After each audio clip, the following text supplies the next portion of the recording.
Hello everyone. This time, it's commonly used in old mansions and apartments. This will explain innovative ideas and perspectives. From material science on how to repair damage due to corrosion in water supply flexible pipes. First, this gooseneck pipe. The unique S-shaped curve raises the spout, making it very easy to wash dishes. However, this pipe has a structural defect. This is triggered by galvanic corrosion. Electrolytic corrosion due to contact between dissimilar metals, leading to the dezincification corrosion characteristic of brass. Why does it corrode? This is important. Many of these gooseneck pipes are made of brass. On the other hand, the main body of the faucet uses a different metal, such as plated steel. What occurs at this time through the electrolyte, called water, is galvanic corrosion, which happens when different metals come into contact. When water is present as an electrolyte, a potential difference occurs. When these three conditions are met, a phenomenon occurs where the metal with the lower potential, in this case, part of the copper side, preferentially dissolves. This has triggered the unique dezincification corrosion of brass. In fact, the corrosion rate varies depending on the environment. But in water supply environments, it can progress at a rate of several tens of micrometers per year. And it is not uncommon for connection parts to disappear within a few years.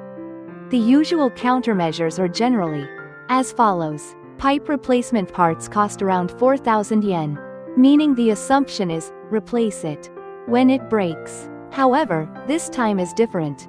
A world-first concept. Reforming and reviving the groove of the connection parts that disappeared due to corrosion. The key point this time is not just to grind here, but to reconstruct the function of the groove. Check the position of the groove in the procedure source. Cut or file down the corroded and uneven parts. If it's a brass pipe, it can be easily filed down with a metal file. Reforming the groove. The processing method is crucial here. Why is it a non-cutting nipper? It relates to the properties of the metal copper. Ductility, easy to stretch, and malleability, spreads when struck, have relatively low yield strength.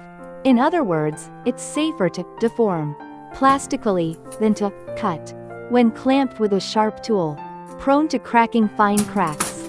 On the other hand, by intentionally using blunt nippers, grooves can be formed through compressive deformation. This is what is referred to in metalworking. It's based on principles similar to crimping and knurling. Practical point: rotate it a little at a time. Don't do it all at once, it will function, even if the depth is somewhat shallow. What about repairs after the second time? As the grooves increase, the sealing performance decreases, so use sealing tape for assistance.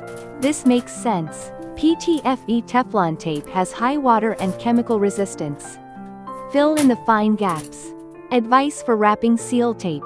It is good to wrap the tape in a thin, string-like manner in the groove until it is close to flat, and then wrap it normally and flat a few times. Even if you wrap it a little thicker, it's fine as long as it passes through the inside of the rubber packing. Stable even under pressure. Caution: sharp tools are not allowed. They can cause cracks. If you're unsure, insert cardboard or resin.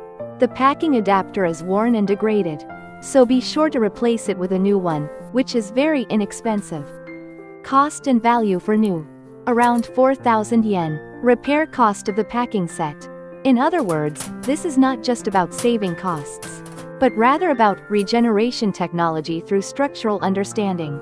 Summary: the neck pipe breaks due to electrolysis and non-zinc non-woven fabric.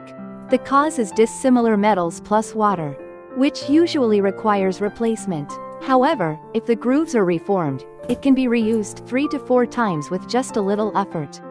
A rational method that utilizes the properties of brass for over 12 years, with a lifespan of about 3 years. This method goes beyond DIY and is a bit of an engineering approach.